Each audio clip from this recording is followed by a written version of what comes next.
Bem-vindos ao HereditárCast, um podcast dedicado à família e ao desenvolvimento dos filhos.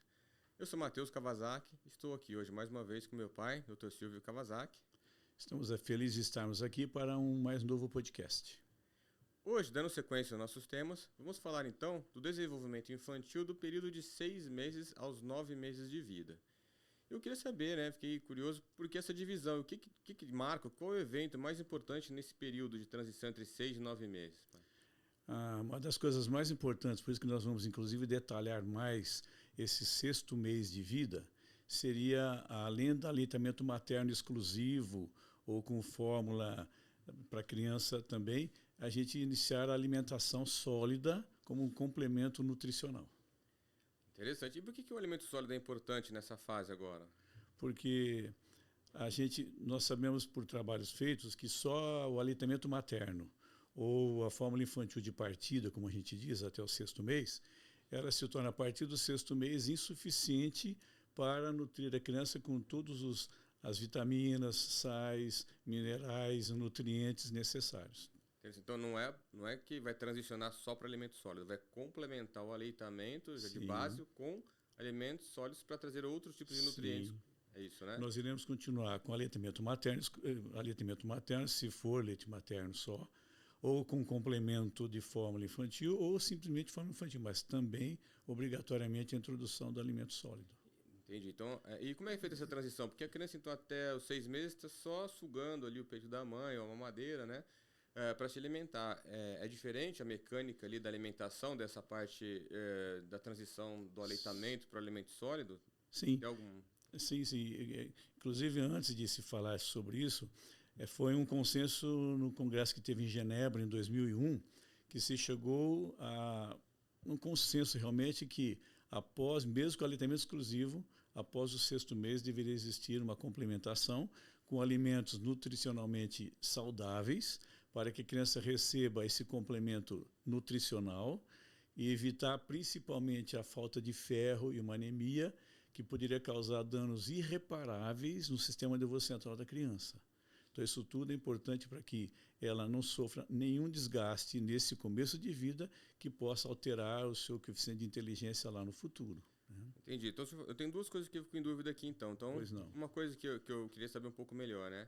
É em relação a essa parte da mecânica mesmo, motora, né, do lábio, da cavidade oral, da dinâmica da alimentação da criança em relação a essa questão do aleitamento para mastigação do alimento sólido. Como é feito isso? É uma coisa natural? Tem algum tipo de preparo? E também depois a gente pode conversar um pouquinho. O senhor falou de alimentos saudáveis, né? Eu queria que o senhor explicasse depois o que o senhor considera um alimento saudável, o que é o alimento saudável que a criança deve receber. Todo alimento que seja natural, que não seja processado e muito menos ultraprocessado.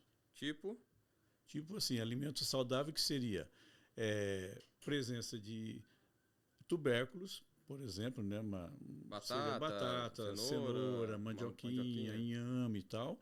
Verduras de folhas verdes, como brócolis, espinafre, couve, por exemplo, não? E também grãos, legumes. Seria feijão, seria lentilha, seria grão de bico, ervilha, o tomate também.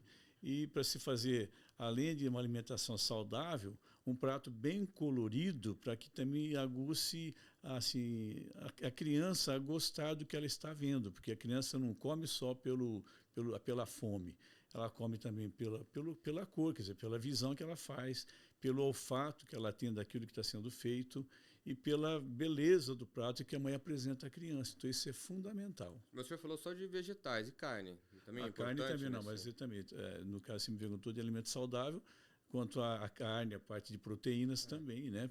Que pode ser peixe, pode ser frango, pode ser a carne vermelha. Isso seria 1/8 do prato que nós temos.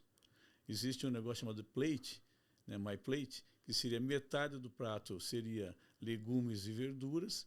Nós teríamos aí 1/8 de carne, 1/8 também de tubérculos e praticamente 1/4 que seria de outros tipos de alimentos, tipo feijão, essas coisas. Oleaginosa, entendi.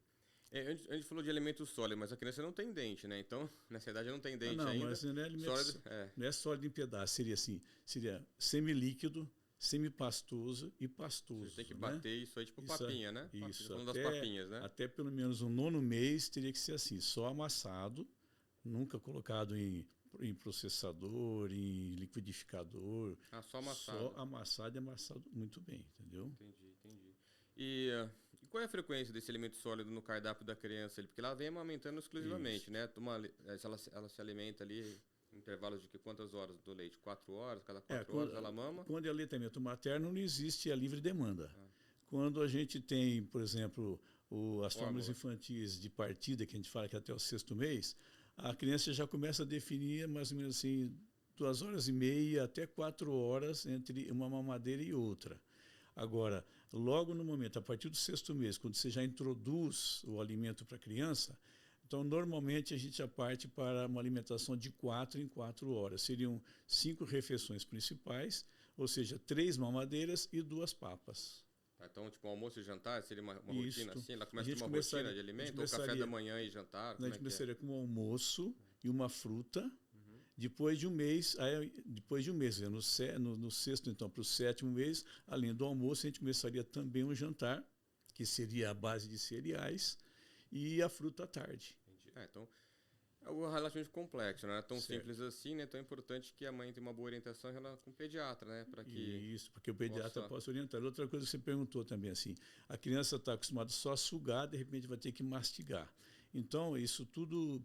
Você me perguntou natural, como é que a criança consegue assim, mastigar. Então, existe todo um processo de desenvolvimento, chama neurosensório oral. A parte toda oral da criança, sensitiva da criança, tem que ser desenvolvida.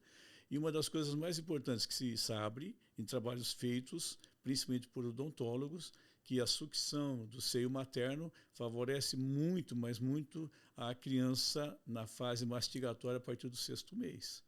Tá certo? Isso é muito importante.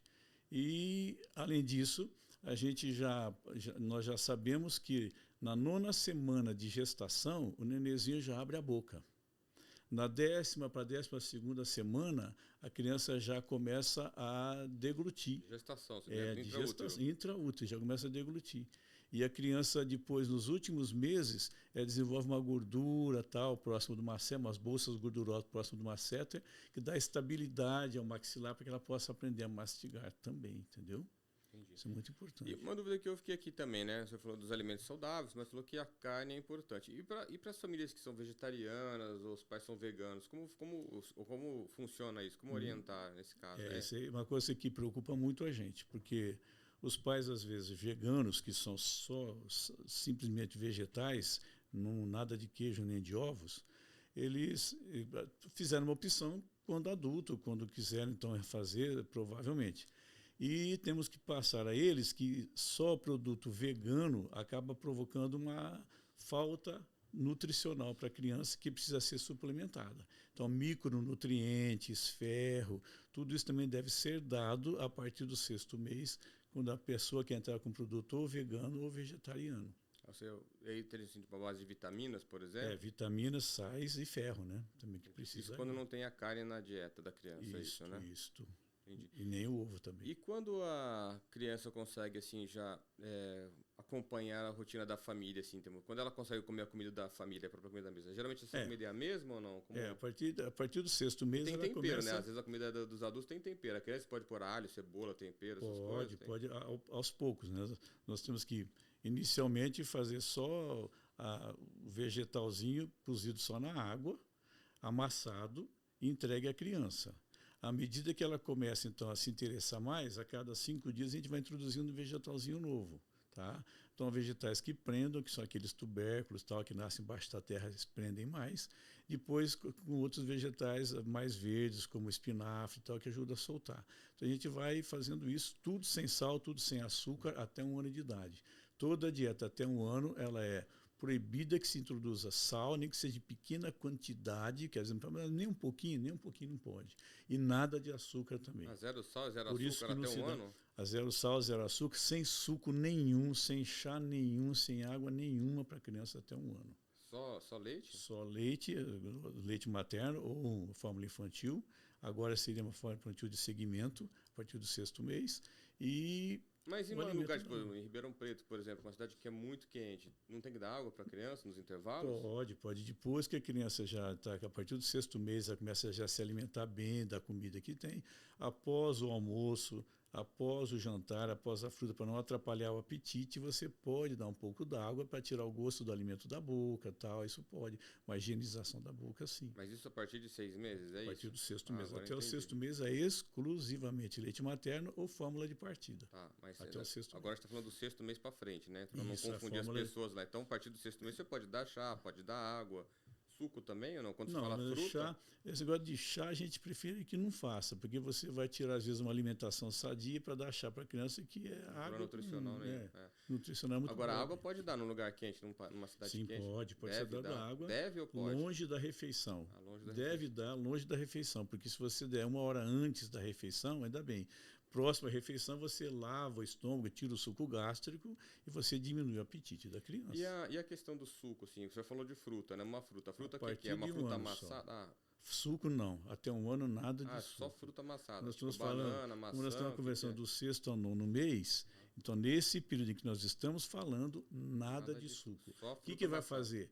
Pela manhã, se a criança mama às 6 horas da manhã, vamos colocar um ritmo que é importante, uma rotina. 4 em 4 horas. Então a criança às 6 horas da manhã, a mãe põe no peito, ou dá um complemento, ou dá só a fórmula para a criança agora. Às 8 horas, você pode dar uma laranja ou uma tangerina para a criança chupar, não suco, para chupar. Então você dá uma parte da laranja lateral que não tem a semente, você vai apertando a boquinha da criança, ela vai aceitando a laranja lima, por exemplo, a criança vai aceitando. É uma quantidade pequena de suco que ela ingere, e como é líquido, passa direto pelo estômago, não para fazer a digestão. Então, se ela mamou às 6, às 8 chupou a laranja ou a tangerina, às 10 horas, quando ela vai comer a papinha já de legumes, de vegetais, ela já está com o estômago vazio, preparado para receber esse alimento. Entendi. Entendeu?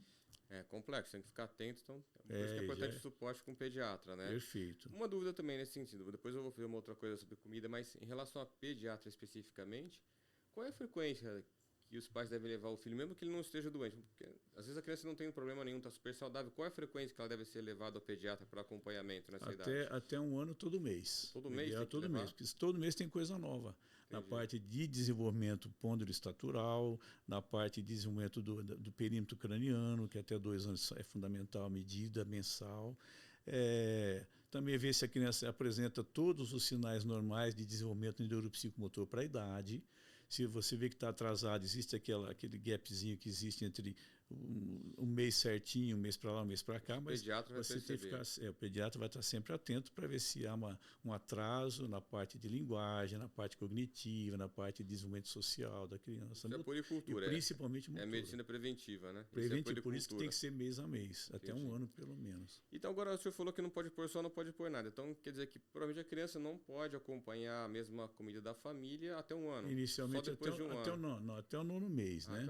Até o 9º mês, assim, não colocar sal, mas você pode, ao longo do 6º mês, você já pode começar a introduzir já um pouquinho de alho para a criança, já pode colocar salsinha, cebolinha. Os condimentos, já pode, já colocar carne para fritar junto com óleo ou azeite que você vai colocar.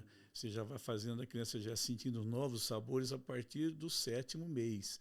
Aí você vai cada dia aproximando mais da dieta do adulto, da família em si, entendeu? Inclusive na consistência também, né?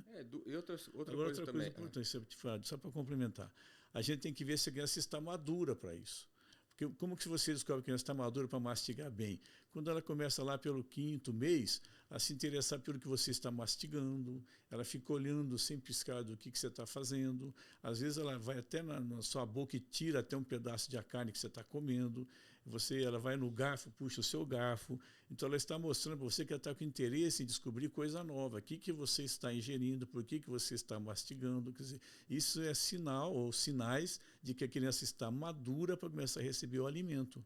Algumas crianças, como a criança é sempre única, algumas crianças são mais fáceis de aceitar já logo de cara o alimento que você dá, e outras crianças não. Em média, se fala que a mãe tem que tentar no mínimo de 15 a 18 vezes o alimento, quando ela introduz o alimento para a criança, antes de desistir. E não desistir nunca. A mãe é sempre mais persistente e perseverante que a criança. entendeu? Outra pergunta, né? Nesse sentido também é uma coisa que eu queria perguntar. Nessa idade, com mais ou menos 6 meses, as mães estão já voltando ao trabalho, né? Porque Isso. às vezes a licença são 4 meses, às vezes estende um pouquinho, ela está levando o filho às vezes para o trabalho para amamentar. Como é essa questão da criança? Creche, vai para isso, vai para creche, ou fica em casa com uma babá, ou vai para escola? Ou com a avó, né? Com a avó, como funciona? Familiar, né? Isso é um ponto, é crucial isso, porque os pais, principalmente a mãe, ela fica assim chocada, às vezes fica melancólica porque vai se separar do filho, da filha, que até o 4º mês era só com ela, amamentando, daquele vínculo que existe mãe e filho forte por causa do leite de peito, tal. Então a mesma mamadeira, mas a mãe é quem dá, tal. De repente ela tem que no 4º mês voltar a trabalhar. Existe aquela extensão que eu já disse, já de mais 14 dias, que é pela CLT, tal, que a mãe tem direito, além dos 4 meses, mais 14 dias. E algumas empresas já, graças a Deus, já estão dando 6 meses de licença maternidade para a mãe. Agora, que nem você disse, chegou naquele período que é um período crucial, em que a mãe vai se, entre aspas, se separar obrigatoriamente do filho, porque ela precisa trabalhar. Hoje a maioria das famílias, nós temos que, para que haja uma compensação econômica, que a mulher também trabalhe pelo menos um período fora de casa.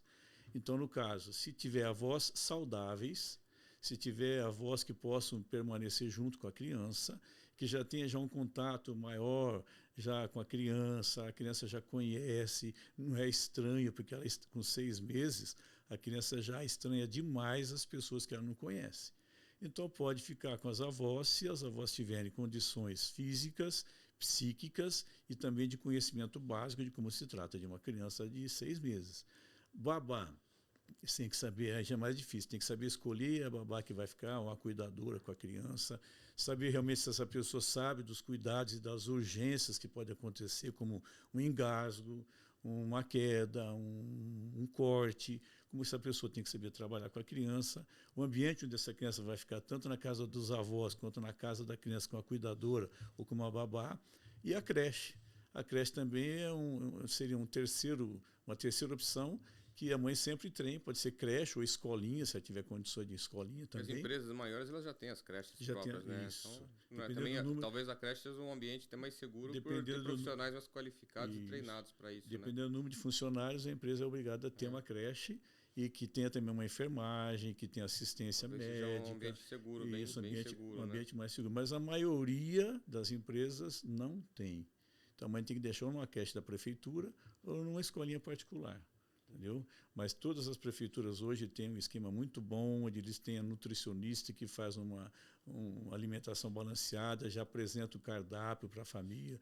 As escolinhas também já têm os cardápios prontos também para a família. É um tema que é bem extenso, né? Dá para a gente talvez dedicar uma conversa só sobre isso. Só que a mãe tem que entender que se ela precisa, fique tranquila, porque esse período é um período que é importante, é um período de aprendizado. E uma das coisas que angustia muito as mães, Matheus, a mãe fala, doutor, depois que começou para a escolinha, ela fica resfriado toda semana, todo mês, né? É demais isso aí e tal.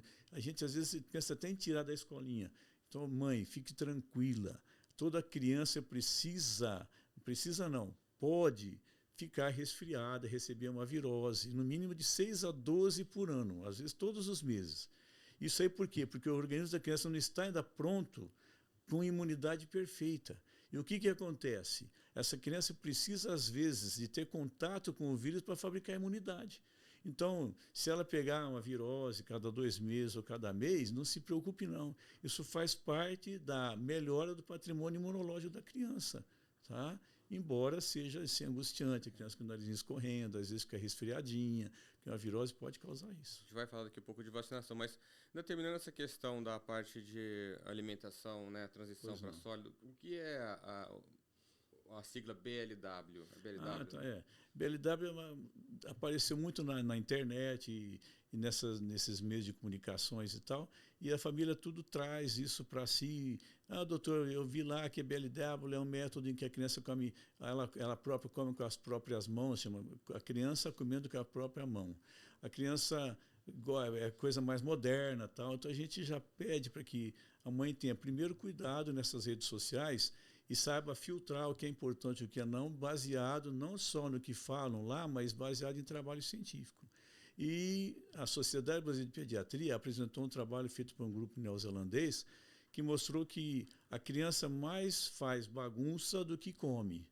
E o que acontece? Se a mãe não está preparada para entender, para conhecer, trabalhos feitos na própria Universidade de São Paulo mostrou que as crianças que faziam esse método BLW, além de ter perigo de engasgo, tinha que ter uma atendente próxima à criança sempre por causa de engasgo, que não é tão difícil de acontecer, além da sujeira que fazia tudo, se viu fazendo testes depois biológicos e laboratoriais que a criança estava com o peso abaixo do normal, a criança estava com déficit de ferro principalmente, e esse grupo neozelandês apresentou esse trabalho, na USP também esse trabalho, e se viu que realmente era preocupante, porque a baixa quantidade de ferro leva também a um sofrimento do sistema nervoso central.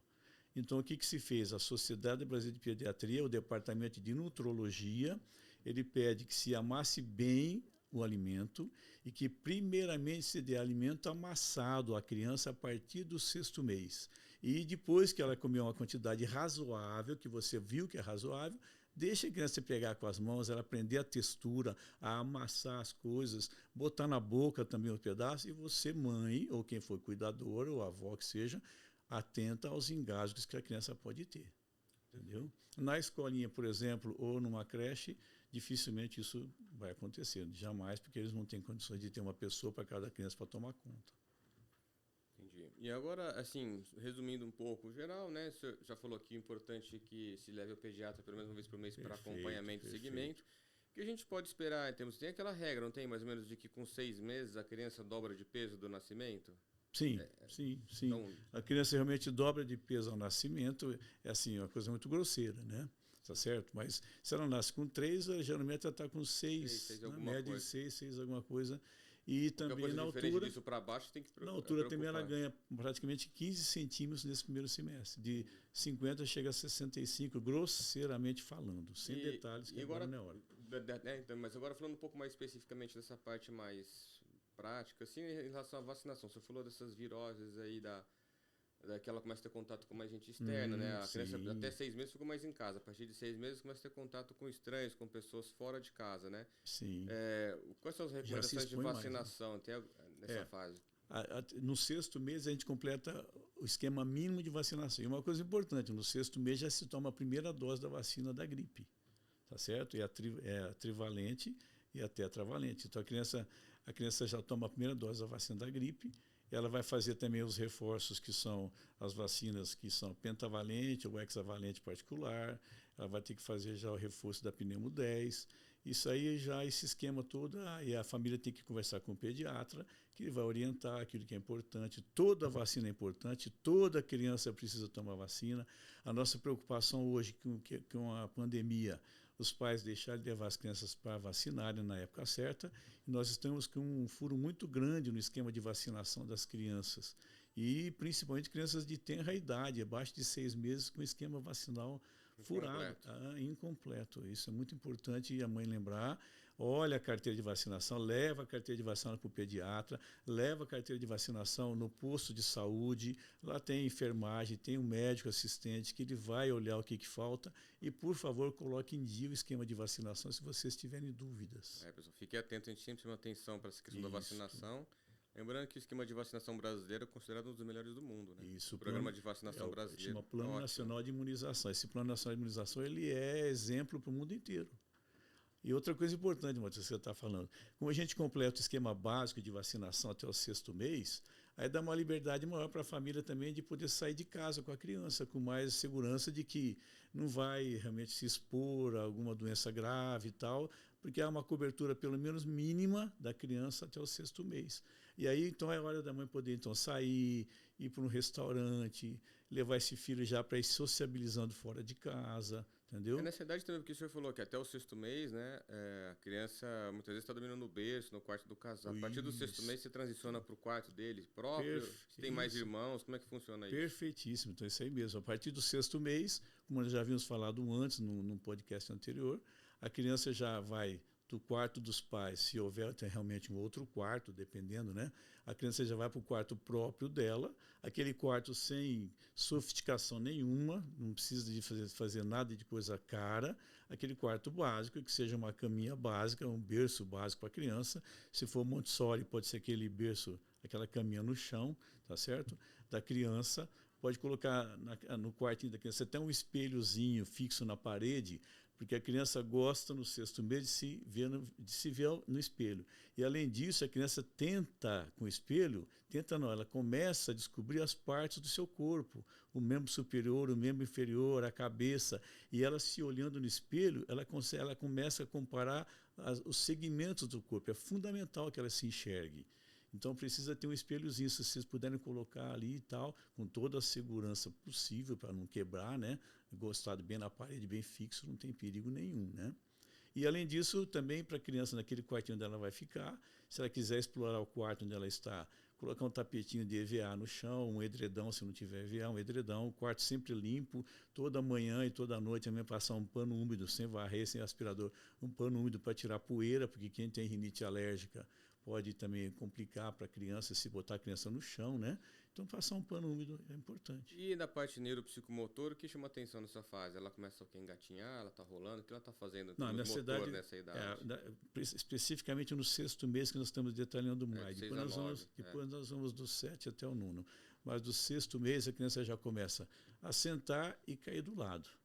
Se ela sentar e cair para trás na própria altura, dificilmente, a não ser que seja numa quina, dificilmente ela vai ter qualquer trauma. Tá? Então a mãe já começa a colocar a criança para sentar. É importantíssimo no 6º mês botar para sentar, para a criança firmar o pescoço. Ela firmando o pescoço, que todo nenezinho, para poder comer, quando a gente vai introduzir o alimento, para poder comer muito bem, ter a fase mastigatória boa, ela precisa ter toda a sustentabilidade da cabeça. O pescoço tem que estar firme já, não ficar balançando, tem que ser firme. E isso a criança consegue, a mãe fazendo exercícios todos os dias, botando a criança para sentar. E o cuidado que ela sentar com 6 até o 9º mês, ela pode desequilibrar, cair de lado. Então, cuidado quando sentar lá para que não haja uma quina, que ela possa bater, que não haja nada de vidro, que ela possa quebrar e cortar, não haja nada atrás, que ela possa se jogar para trás. Então, isso tudo são importantes, evitar esses acidentes fundamentais, né?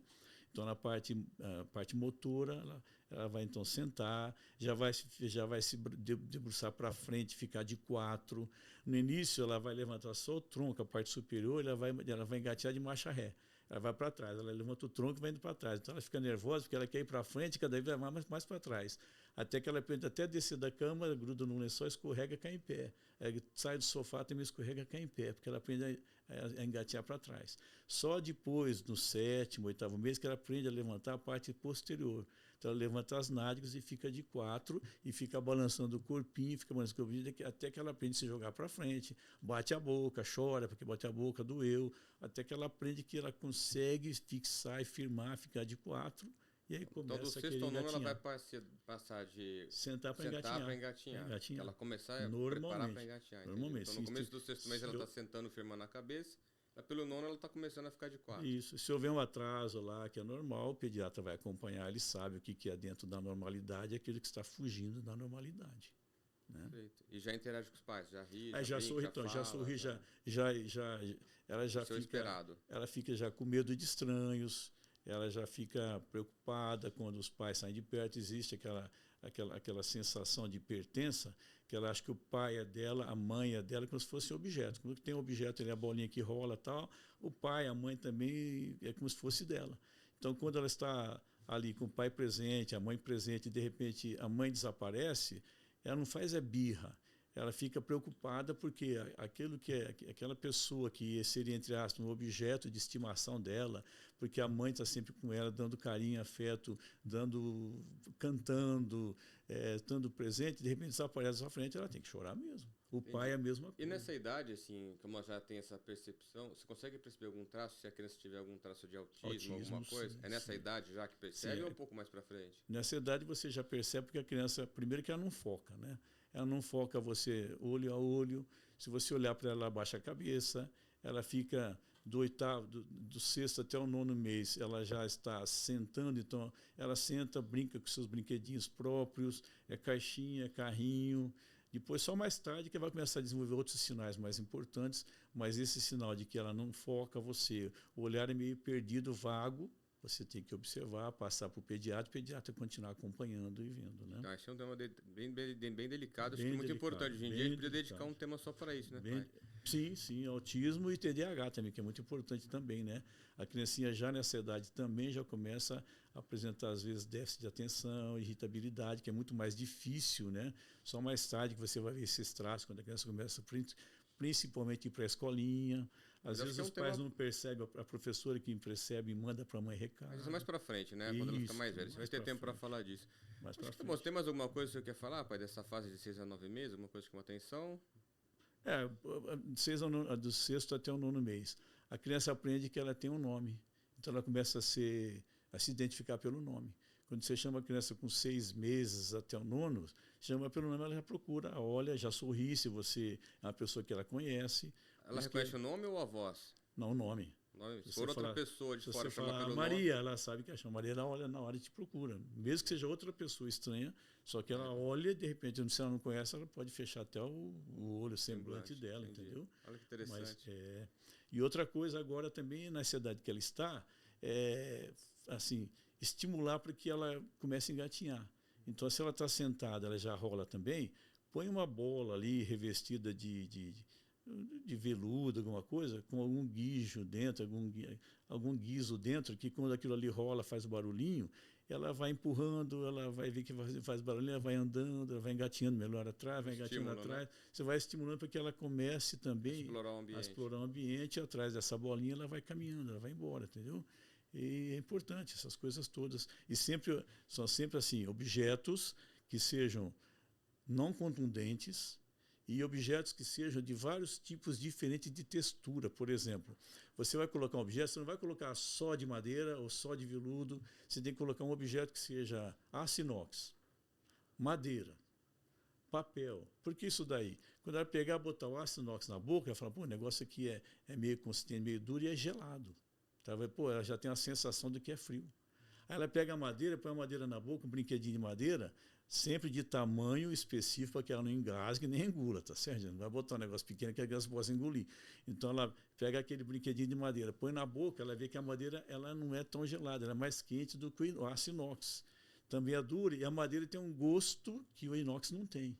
Então ela já tem, além de tudo, ela já desenvolve a gustação, ela já está sentindo, além da textura, do gelado e quente, também o gosto. Papel, ela pega o papel na mão e aprende a pegar papel e amassar, ela aprende a amassar. Se for um papel celofane, é a maior festa, por exemplo, um papel celofane, que faz barulho. Então a criança pega aquilo ali, ela fica amassando, ela fica às vezes 1 hora amassando aquilo ali, amassando aquilo ali, amassando, porque é outra textura e é uma coisa que faz barulho diferente do papel normal. Bom, só que ela pode engolir. Tem muito detalhe, né? Acho que se eu for ficar aqui, dá para ficar o dia inteiro falando isso aí. Acho que não é tanta proposta também, mas podia até pensar como fazer isso melhor, mais para frente, desenvolver melhor cada tema, né? Sim. Mas acho que, de modo geral, dá para dar uma ideia, um panorama geral de 6 a 9 meses, né? Acho que ficou bem legal. Bom, queria agradecer a vocês todos que escutaram a gente até aqui. É muito extenso, né? Os temas são todos muito extensos, a gente pode desenvolver isso posteriormente de uma maneira um pouco diferente, mas acho que cumpriu a função aqui de falar um pouquinho sobre esse período de 6 a 9 meses. Para você que gostou, que acompanhou, que achou importante ou útil de alguma forma, compartilhe com seus amigos. Siga a gente nas redes sociais. Nosso Instagram é hereditar_online. Lá você pode mandar pergunta, dúvidas, essas coisas que a gente pode interagir com vocês e direcionando os temas aqui de acordo com o interesse do pessoal todo aí de fora, né? Muito obrigado por vocês que ficaram até aqui e até a próxima. Eu também quero agradecer também a vocês que ficaram até agora conosco. Vejam que do 6º ao 9º mês é um período muito extenso e muito importante para a criança, que ela se desenvolve bem, que nós podemos mais tarde ir esmiuçando mais à medida que vocês necessitarem. Obrigado. Obrigado.